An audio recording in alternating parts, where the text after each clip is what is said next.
On that note, let's get into the news because we have some toys coming our way. Speaking of bobbleheads, Pulsecon happened, and wow, do we have a lot of toys to go through.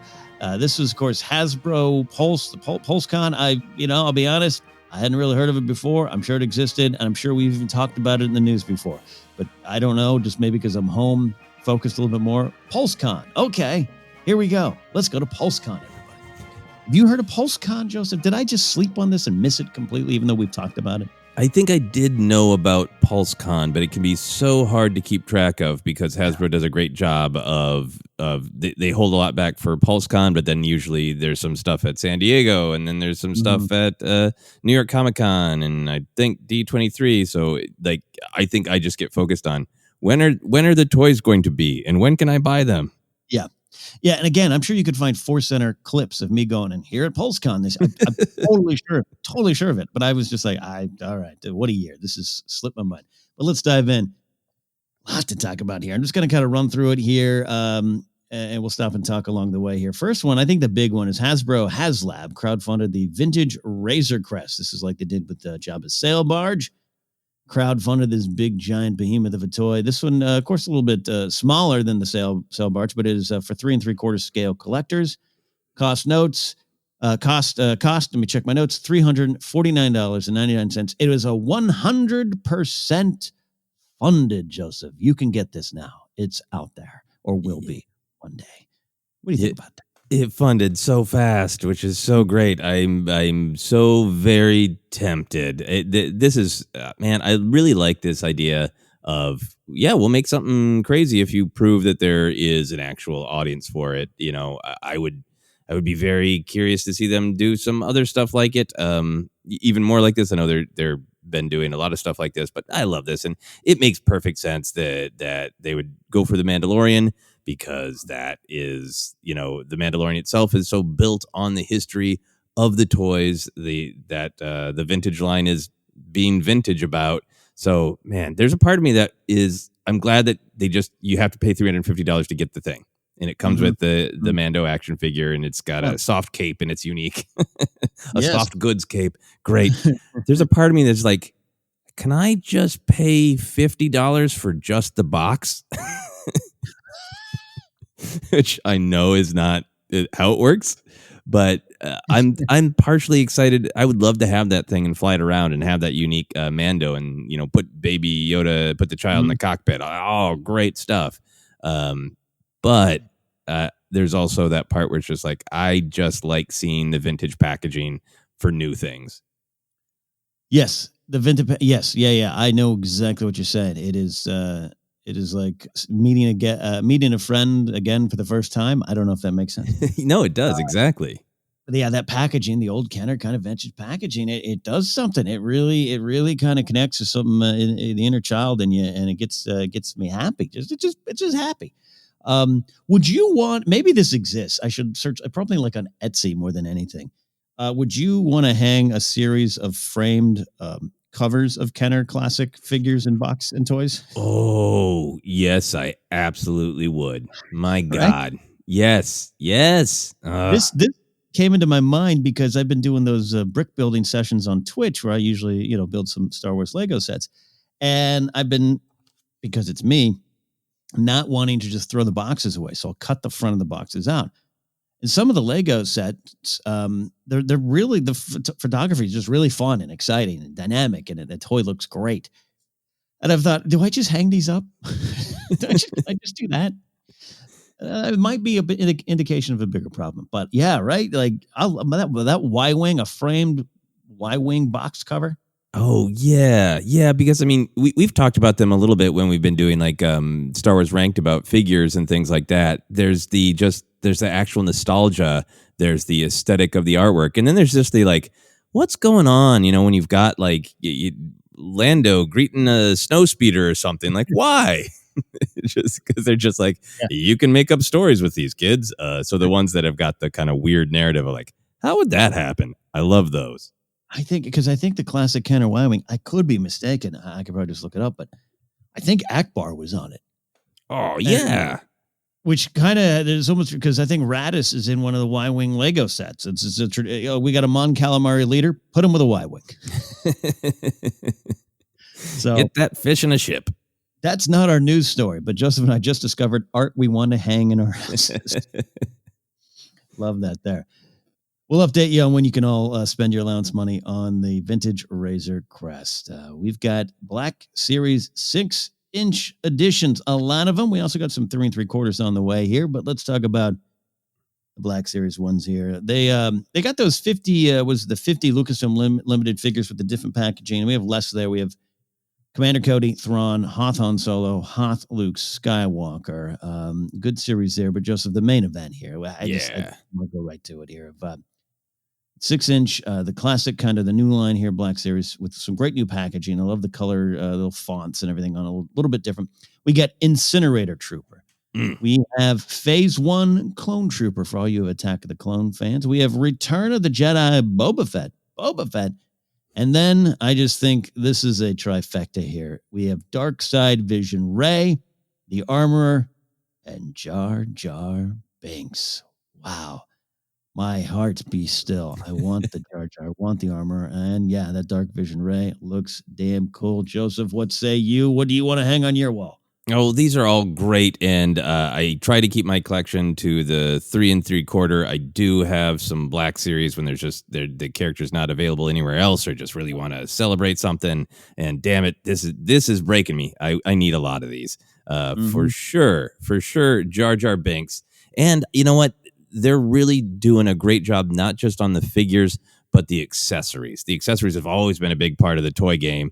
And the fact that this Jar Jar Binks is basically not just Jar Jar Binks. This is Jar Jar Binks, parentheses, Bombad General, right? He's got all his weaponry. So it's got this vibe of like, and the weaponry is cool designs, right? It looks cool. So this is not like most Espa Jar Jar, with the tool he drops, when he's working on the pod racer. There's not, a poodoo on his foot, he's got all the cool weapons, and this is a little bit of a Justice for Jar Jar kind of figure, right? Of like, look, he's cool. He's got all these weapons.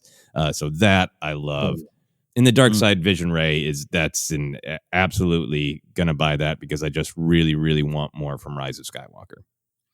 Yeah, I know that's been part of the discussion. I've been seeing it, especially even in our Discord on ForceCenter. A lot of people want more Rise of Skywalker stuff. A lot of that has to do with it's easy to repaint some armored figures, all that kind of stuff. So we get it. We get the business of the action figures, but on a base level, just more from Rise of Skywalker, definitely. And the Dark Side Rey, that's gonna be a big seller. I think people are excited about that one. It looks good. That Jar Jar one.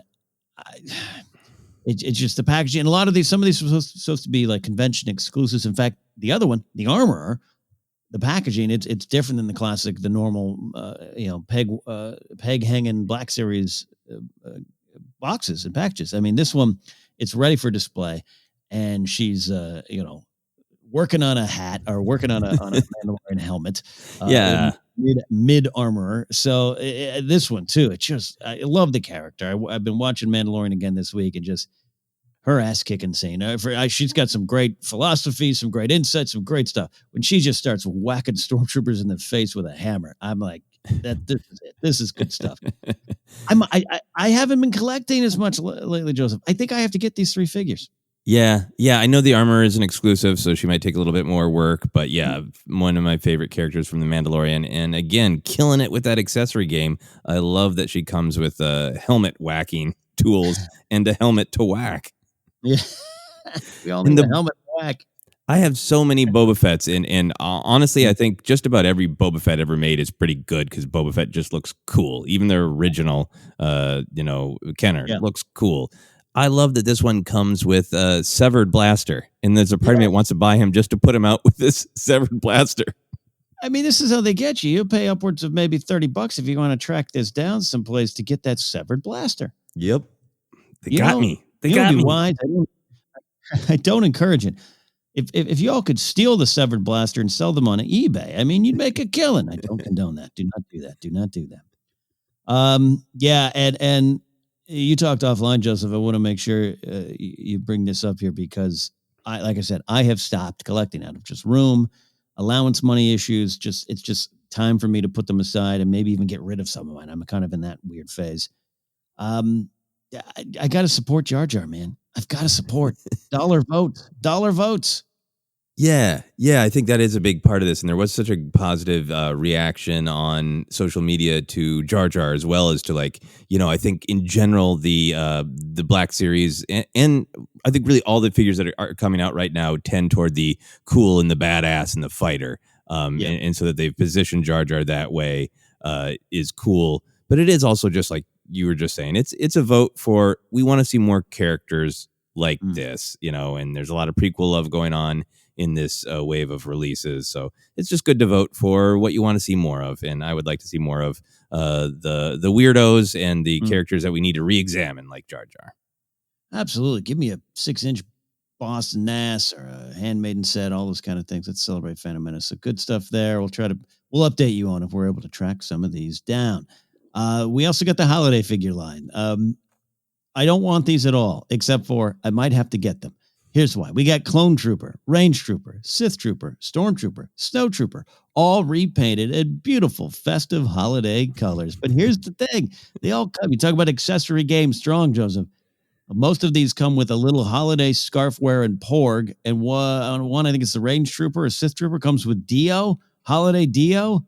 I might need this. Yeah, one comes with holiday Dio with red nose, like Rudolph, and another comes with little holiday Babu Frick. And this one, they know what they're doing. They know, like, yeah, we did it again. We repainted troops again. But you're gonna buy them because there's cute holiday, festive, wintertime Porgs, Babu, and Dio, and like, you monsters. What I love in my weird headcanon, especially with the Range Troopers over there on Vandor, Snowy Planet, I can imagine one kind of annoying Imperial being like, we should encourage some festive spirit for the holidays, for Life Day. The troopers shall wear these festive colored armor stuff. I've dealt with this kind of thing before in my other line of work, where it's like, can we put elf ears on the officers? No.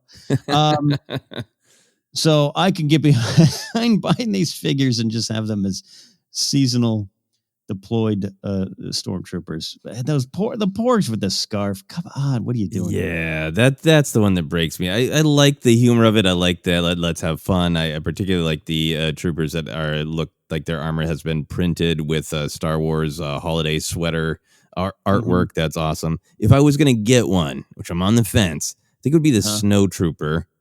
Because that little Porg looks the most honest to being cold. Like, it's got the little scarf and it's looking up at the Snow Trooper like, what are you doing to me? Why are we out here?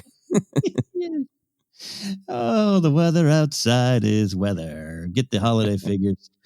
But yeah, it's a holiday related things, memorabilia in Star Wars kind of go hand in hand. A little bit of a tradition there. We talked about the McQuarrie, Yoda, and all that kind of stuff. So it tracks. It works for me. I don't think I'll get any of these at the end, of course, but I can get behind it. I can get behind them. Yeah. But this is your wheelhouse here, Joseph. The 3 3/4 vintage line. We get some new ones coming in, and I like what I see here. Incinerator Troop. They really like the Incinerator Trooper here. TIE Fighter pilot helmet comes off. B1 battle droid, Captain Rex, which looks sharp, but I think the two best here. We got Queen Amidala and Anakin Skywalker, peasant disguise. I want these two figures. Absolutely going to try to add them to my collection. Yeah, the Queen Amidala, I think, is the one that I am most excited about. I like that outfit. I get the Incinerator Trooper that, it is from Mandalorian. I'm glad to see any figures from Mandalorian. I like Captain Rex with that Clone Wars logo on there. That's all great. I'm excited for all these. I'm excited for the prequel love that is represented. The 3 3/4 vintage, that's the place that I really want to see some more from Rise of Skywalker. So I don't think they do that, but my fantasy is that there would be a crowdfunding thing. If they're concerned that, hey, if we're concerned that you're not going to buy vintage Kylo with cracked helmet that comes with Claude in a fantasy fight, or anything like that, or if it was, here's the Agent Class base with, Claude and a couple of awesome main character hero types. That would be great if they sometime did a HasLab, and saw if there was enough Yeah. demand for it. Yeah, I'd like Lando's little tread vehicle there. Give me that. Give me that one. Oh yeah, with Clone, yeah. Yeah. Okay. Just you can just I'd say that all day. I wouldn't stop saying it. I chase my dogs around going, okay. Be good. No, talking about casting the dollar vote here. This Amidala, really like it. Different kind of, I think a lot of people expect, oh, you're gonna make a 3 3/4 Amidala. She'd be in kind of the classic, all of her robes and everything from Phantom Menace I think are great. All of her outfits, but this is the kind of the royal look here, versus like the classic kind of red dress with the lights on the bottom. The names of these outfits are escaping me right now. I apologize. But I really like this choice. I really like this choice, and definitely want to put some votes behind that one too. Yeah, absolutely. Ooh, you know what? I'm going to change my idea for Rise of Skywalker. If Okay. they did the Exegol confrontation set, right, and you could have Emperor hanging from the claw machine arm, and you could have Emperor with a new dyad made clothing, Yes. and you could have Ben Solo with a hole in sweater, and oh my. Anyway, I'll stop now. And of course, Rey. Anyway, I'm going to stop myself, Ken. I can do it. You can do it. You can do it. You can do it. I know. Yeah. But the thing is too, like the 3 3/4. If you're like me and you're a little short on space right now, for display, I mean they're just tinier. They're just tinier versus a 6-inch, which I've always loved. I love the display. In my old apartment, I had them all hanging on a wall like I was 14 again, just thumbtacks in the wall, just all hanging. I can't do that anymore. Just the realities of it. But those 3 3/4 packages, they can fit in places a lot easier there. Final Yeah. big thing from this release here is the Ahsoka Tano lightsaber. I don't collect these, but these always look good. Good for display. This is and it's good to, again, Ahsoka getting some attention is always a good thing, I think. And this lightsaber looks sharp. Have you ever been tempted by these lightsabers, Joseph? No, this is definitely a space and time and money that I gotta stop myself. I got my lightsaber from Galaxy's Edge, and I'm gonna keep it there for now. But really very happy for Ahsoka, because I think there is such great love for the character as there should be, and I think that's one of those. Hey, please make this, and we will buy it. So I'm glad to see it out there. Yeah, and then just as we went to record today, they released Funko's releasing Ahsoka and Darth Maul figures. So there you go, Funko Pops. It's an entire different conversation with me right now there. Anyone want some? Might be giving them away here. All right, so that's our look at Pulsecon and the big releases there. Always fun to see the new Star Wars toys. Even if you're like me, your collecting days might be waning or maybe on pause. You see some of these and you're like right back where you started, ready to add them. This is kind of I love these little stories. These are ones I don't think we super discuss all the time here. It's from People magazine. Giancarlo Esposito was speaking with People prior to the 72nd annual Primetime Emmy Awards last week, and the Moff Gideon actor said, this is the quote that went around the world, "We're living in a universe that is huge, and there's so much to explore. So I think this show," he's talking about The Mandalorian, of course, is going to lay the groundwork for the depth and breadth that's going to come in season 3 and season 4, where you're really going to start to get answers. So this made a bunch of headlines over the last week, Joseph, as Mandalorian planned for 4 seasons, confirmed, all those kind of things. But hey, you know what? Hell, let's dive in because I had fun with this. Maybe it's because I'm a little knee deep in Mando right now. There's something about this. I was like, and I also like that Giancarlo Esposito seems to be. He's kind of the Mads Mikkelsen of this Mandalorian when he was in Rogue One, just going, "Hey, I play like Jin's father or something." Like what? You know, and Giancarlo Esposito's been saying a lot of like, "Oh yeah, I fight the Mando." So who knows what he's saying, and who knows what's real. But I just kind of like that too. So let's dive in, Joseph. Other than explaining, this is how a TV show works over the course of many seasons. It's going to get deeper and bigger and more characters, and you'll get answers. That's literally how a TV show works. I want to break this up into 2 parts here. What do you think this tells us about season 2? No specifics, just looking into it, looking at season 2. What do you think this tells you about it? Yeah. I just wanted to comment briefly on how much Giancarlo Esposito cannot be contained. I'm so fascinated with what's going on with that because I have learned more from random quotes from Giancarlo Esposito that just flow through my Twitter timeline than I did for the actual trailer of The Mandalorian. I know more plot points just from Giancarlo Esposito, which it's kind of fun and fascinating and amusing that he cannot be contained. Yeah, I just don't know why. But to your point, I think that this is actually a real good expectation setter. Who knows? Giancarlo Esposito, obviously phenomenal actor, but sometimes actors aren't entirely in the know. The season 3 and 4 might be a confirmation of 4. You certainly know season 3 is going to come. I'm sure Disney Plus is like, hey, John, how many of these do you want to give us? That'd be great, know. But who knows on that?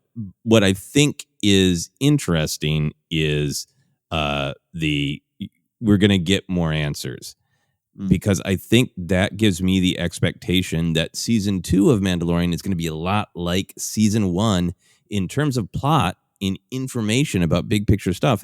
It's probably going to be kind of slow burn, and season 2, just like season 1, is probably going to be more about character growth and how characters change as they go through these individual adventures that are complete little adventures each episode, but really slowly dole out the big plot. Like if you look at just the big picture plot of The Mandalorian and say the Mando is sent after an asset, but realizes it's a child that he bonds with, and he doesn't feel like he is that he can actually give this child up for bounty, so he protects it. But then the person who paid for that bounty comes looking for it.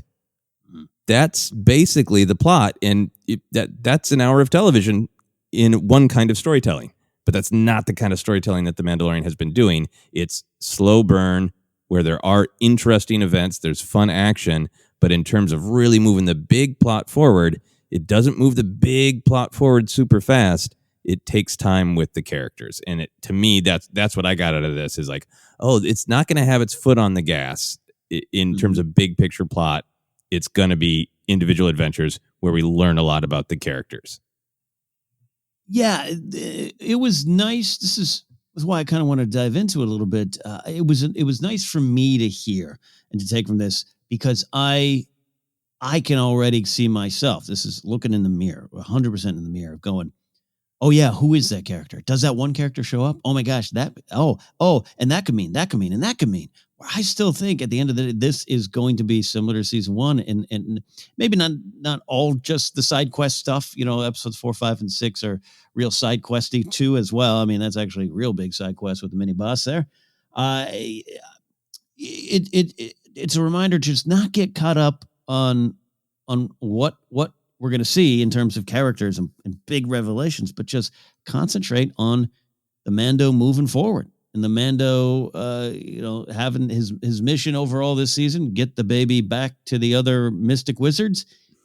And what is he going to learn on that journey? What are we going to learn about the galaxy as a whole? If that makes any sense, it's for a good thing for me. And this would happen with Game of Thrones, even though, I was a book reader, and actually that made it worse, where I'd see a trailer for the next season of Game of Thrones, and then I'd get super, super, super excited because, did you see that sigil? Oh, God, that means so-and-so's here, and that must mean this, and that must mean this. It ties into the Speculate Responsibly theme here on ForceCenter, but even beyond that, I can just spin out, and I'm already excited about potential rumored characters that I honestly haven't dug in anymore, but I just want to, it's good to remind myself to go, the bigger answers will come later. Yeah. It just feels like it's not going to be like, okay, episode 1, we get resettled into the Mandalorian. Episode 2, he finds Ahsoka. She tells him where to go, but then we run into Moff Gideon and he tells us our whole plan. Like, could be, but I'm not expecting that. Yeah. Bo-Katan shows up and says, "That's my dark saber," and then they fight, and then I have all those speculations too, but this is. And we can start looking ahead to seasons 3 and 4 here, Joseph. I really just trust what they will do with it getting bigger, and how it will I think it will slowly get bigger to where I can foresee in season 2, we might have some like, what is this, filler? not necessarily from these airwaves or other podcasts we know, but just the general conversation. I bet we're going to have those conversations, and then slowly but surely, because we're watching episode 7 of season 1, where it's like, oh, that's right, he does go back and pick up the super team of super friends that he met along the way. Yep, yeah, you're right. And I remember being kind of, what's episode 4? Why is it? So again, reminders for me, and that's what I'm looking forward to. Some of the stuff coming our way. Yeah, and him finally taking the helmet off with IG-11 would not have any of the weight without that whole episode of almost taking his helmet off in the village, you know? Yeah. So looking ahead, 3 and 4, we don't know much. And we're not lying, Joseph. I don't have a secret cheat sheet of scoops. But I'm not hiding. In fact, I was in the living room the other day. Mandalorian was on, and Grace, my girlfriend, asked. She goes, "Hey, who's what's?" And she asked me. I even forget what it was. She goes, "And something about season 2." And I said, "I don't know. I really don't know." And it's exciting to keep in that spot, because I kind of, a lot of us kind of knew some stuff coming into some of this. So we don't know much. Where do you envision the themes of the show leading us, Joseph, in season 3 and maybe 4? I think this is partially because of stuff that Giancarlo Esposito has said before, but combining that with even more stuff he said about we'll get bigger answers later, I feel like this is really going to be about the philosophical perspective of Moff Gideon. I feel like that's what we're going to learn. He said some stuff about, he's really going to attack Mandalorian psychologically, as well. So that makes me think we're going to really learn about what is his perspective and what in that is a temptation to the Mandalorian, or what in that causes doubt for Mandalorian. And I think we might get to some good, solid, really traditional Star Wars themes, but from this different perspective, this different pacing and style of storytelling. But I can really see Moff Gideon attacking Mandalorian with playing to Mando's doubt, Mando's nihilism, Mando's fear. Mando is a character who started on the path that we know because his parents were brutally murdered in conflict. And then to just get by, his life has been full of conflict. And now he has this possibility of family, this possibility of a new way of looking at the galaxy. But he's got to be that kind of realist who's dances on the edge of realism is pessimism, of like, come on, the truth is everybody sucks and you got to shoot your way through life. That's, he's trying to let himself see something else, but I think it leaves him open to that sort of philosophical attack from somebody like Moff Gideon of like, look, the world is horrible. And the galaxy is horrible. The New Republic are a bunch of hypocrites. And the only point in the galaxy is everybody's grabbing for power. So we might as well be the one. Somebody's going to have a boot on somebody's neck. So we might as well be the one with the boot on the neck, and seeing if that is kind of a pressure on Mandalorian, contrasted with, there's been so much talk about, myself included, of like, ooh, if he's looking for answers to the Jedi and the Force and the child species, who could he bump into? Ahsoka, all these clickbaits of, is Luke Skywalker going to show up? All that. That's all interesting and juicy to see, like, which Force people is he going to talk to or find?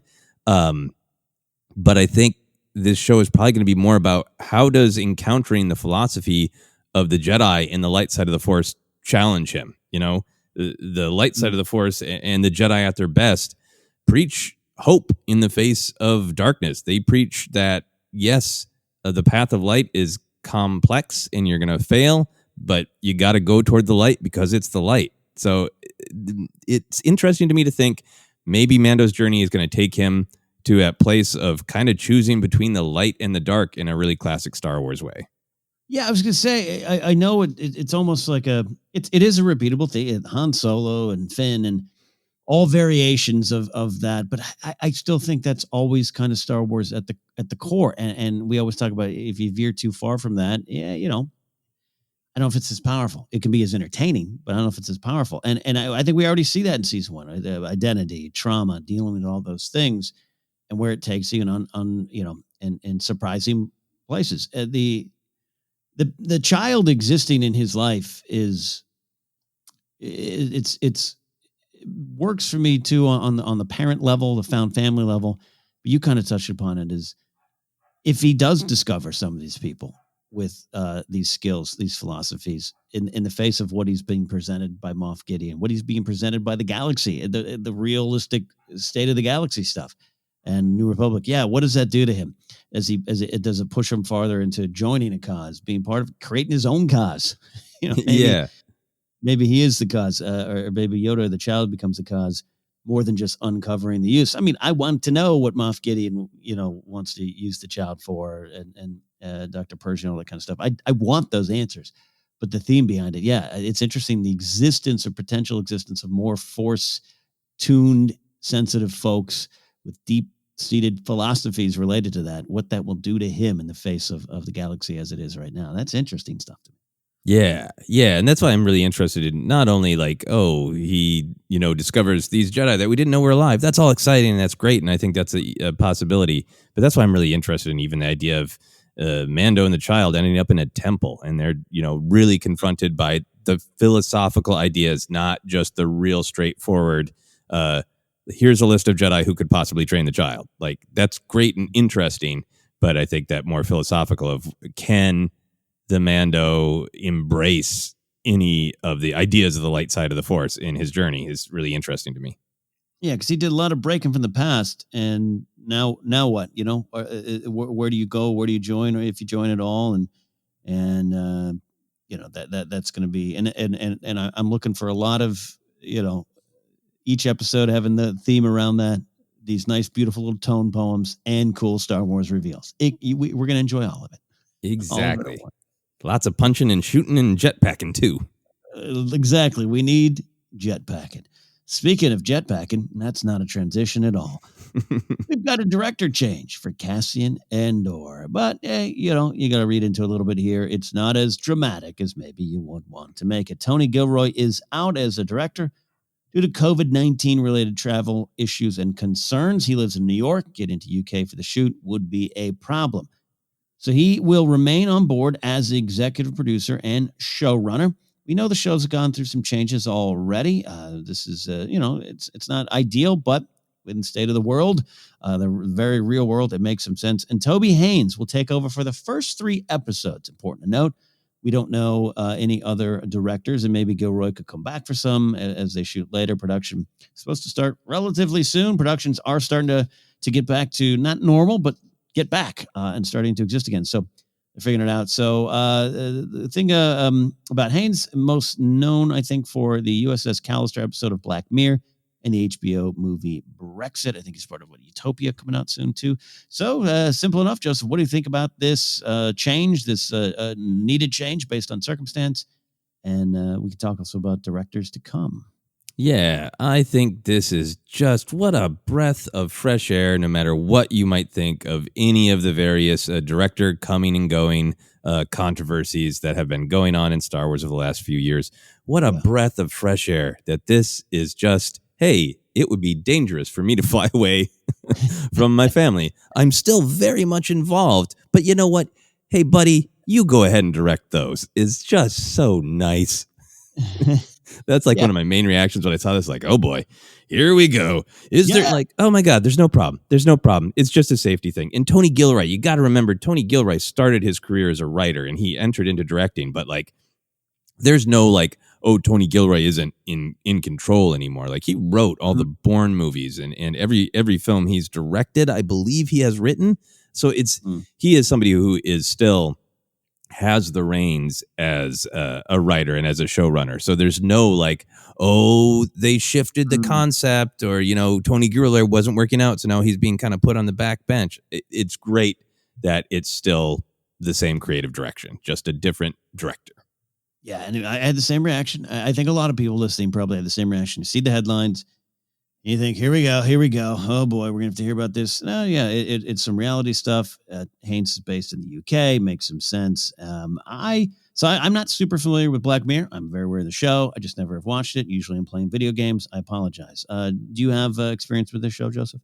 No, well, you know what? I watched the first episode of Black Mirror and I was like, this is good. I don't need this right now. I find the technology in the real world pretty creepy all by itself.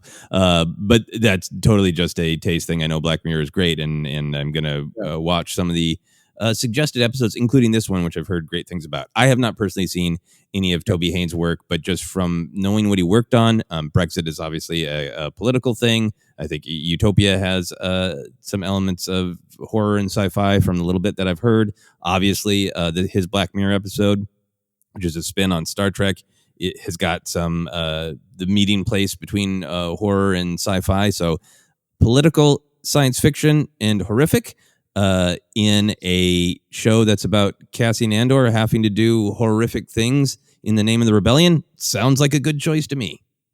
Yeah, one of those things. Same. Not super familiar with the work, other than you would hear about this episode of Black Mirror. It's one of those episodes, not unlike, say, the Fly episode from Breaking Bad, directed by Rian Johnson. So hey, TV episodes that break out into the pop culture zeitgeist. Take those people, move them into Star Wars. I'm okay with this. Looking forward to this. This question of what other directors would you like to have in the series? There's a lot of answers. I don't know the names. It's like I trust them to put the right people in place. But what I'll say is I love. Maybe it's because I just stumbled. The Disney Gallery Director episode just popped up and it auto started. I just watched it while I had a sandwich the other day. Just seeing what Favreau put together, this Dirty Dozen kind of directing vibe, direct Star Wars camp, all that kind of stuff, all those things we heard those directors describe their experience there. That's all I want from the series. Give me the great names. I'd love some of the people we're already familiar with getting shots in other Star Wars stories like Deborah Chow with Kenobi, et cetera, et cetera. But that's all I'm looking for in the episodes that need directors or directors haven't been revealed. Yeah, me too. I don't have a laundry list of picks other than, hey, anybody who's directed an episode of The Americans. It's a great pick for Cassian Andor as far as I'm concerned. Yeah, so we'll look for that when rumors start to emerge. I'm just excited, too, that this is still, number one, the show's still happening, but two, with everything going on, they can start getting some stuff down. Great cast, excited. This is one of the time periods I love. So without a doubt, I'm looking forward to this one a lot. And I'm sure you are as well, Joseph. Yeah, absolutely thrilled. I think it's going to, as we've talked about a lot, I think it's going to be some really great hardcore emotional espionage. I think if you like the scene where Cassian Andor had to shoot Tivik at the beginning of Rogue One, you're going to enjoy this. This is going to be a whole season of wrestling with killing Tivik, and I'm looking forward to that in a dark way. I think that should Cassian Andor wrestling with murder. There you go.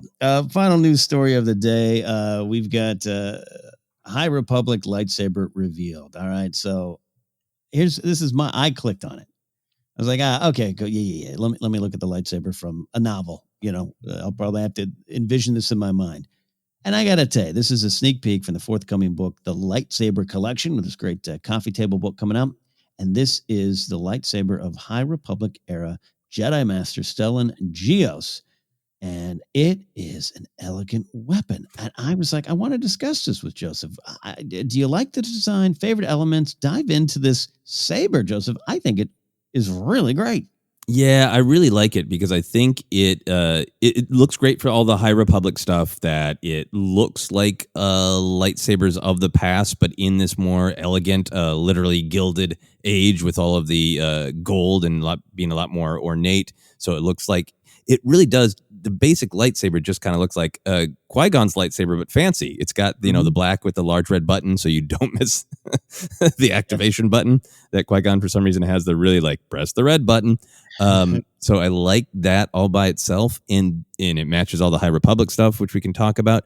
But then I think it manages to do exactly what modern lightsaber design I think needs to, of how can it be different in a cool way that makes visual sense and isn't sort of trying too hard, right? We've got a million GIFs now. Every new lightsaber, there's the GIF of it's a lightsaber, but it's a pocket knife. And here comes the energy corkscrew, Yes. And that is always the danger of designing new lightsabers. And I think this one is just a shockingly elegant, cool idea of that. Yeah, there'd be other cross sabers, but this one has the little physical parts of the hilt that fold out when the lightsaber is activated, and the energy comes across them. So it's got this really strong flying buttress. If you know that architectural term, right? That it's got that, it gives it that sense of like support and strength of, we are the Knights of the Round Table. And I know that's what they're going for, but just visually it really works because it looks so solid and supported, And so it achieved that goal of it's different in a lightsaber, but not so just bizarre to be different for different sake. Yeah. No, I can see the practical reasons for it, especially if the technology it's 200 years prior. It's not as developed. You need to let some of the energy out. But what do we do with that? And how obviously it makes you think of Kylo, and just like Kylo was like, I don't care, my blade energy just shoots out. And I know Ezra had picked up a similar lightsaber as well in Rebels. I just love it. I love the little buttresses that come down. That just looks different, but for the vibe, for the era they're going for. Again, I clicked on this kind of like, yeah, okay, yeah. Let me look at lightsaber, and I paused and was like, this okay. I'm really on board for this, and find myself more excited for some of the little details of the High Republic than I was at the beginning of the announcement. So that's a little, I don't know, just a little cool thing for me to realize when I look at it there. And look, we're still a few months away from these stories. We don't know a lot. We're getting little sneak peeks here and there. I know you and I have touched upon this before with the outfits.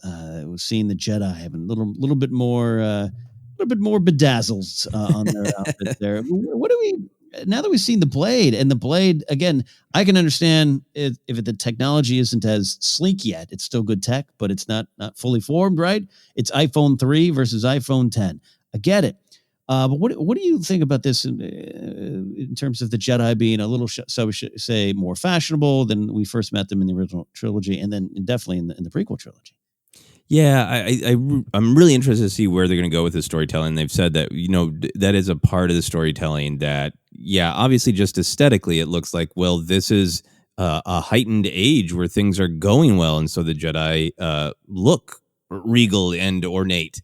That all makes sense, but then they've also really hinted, and I think just directly said, like, but we're going to handle the storytelling of why, because we kind of know Jedi is like, we don't need belongings, we don't need fancy things, we will wear the plain robes of farmers. Is my headcanon and Matt Martin's, and I think many other people at this point. I think eventually it'll get solidified a little bit.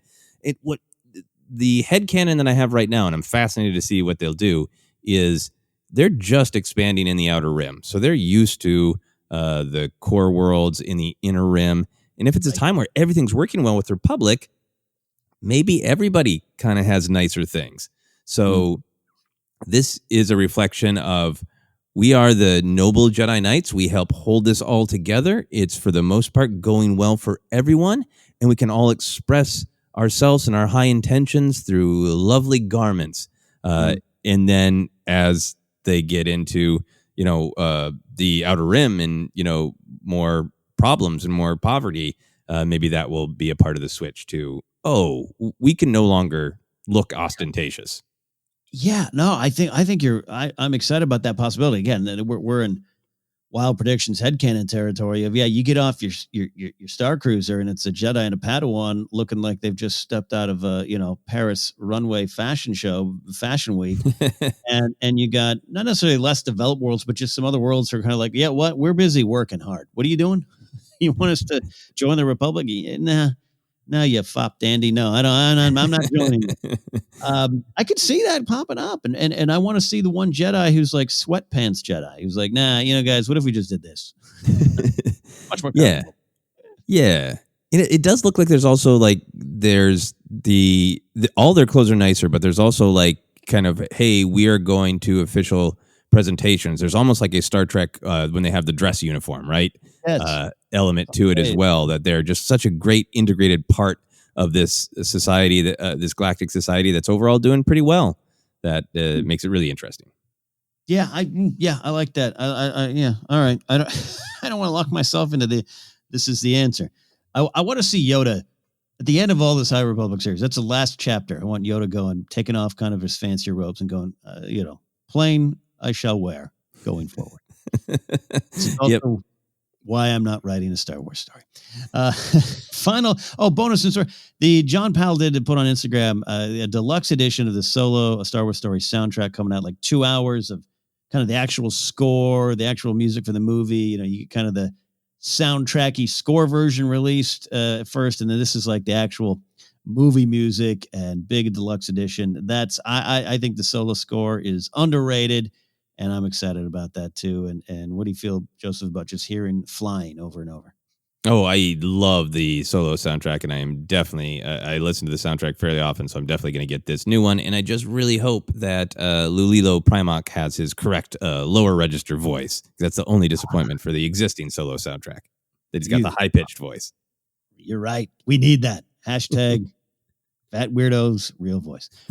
All right, that's a look at Star Wars news. Before we get out of here, take a quick break and come back with your questions. We're going to give you our audiobook recommendation. ForceCenter recommends this book, Joseph. We are recommending, and we have been recommending, Thrawn Ascendancy: Chaos Rising by Timothy Zahn. Please enjoy us recommending it, because this Thursday we'll be doing our review, and then we'll be back to recommending some other Star Wars books as well. Absolutely. Catch up with Thrawn. Download your free audiobook today at audibletrial.com/ForceCenter. Again, that's audibletrial.com/ForceCenter for your free audiobook. Get an audiobook on us and support the show in the process. All right, we are going to take a quick break, reset. On the other side, it's your questions here on ForceCenter.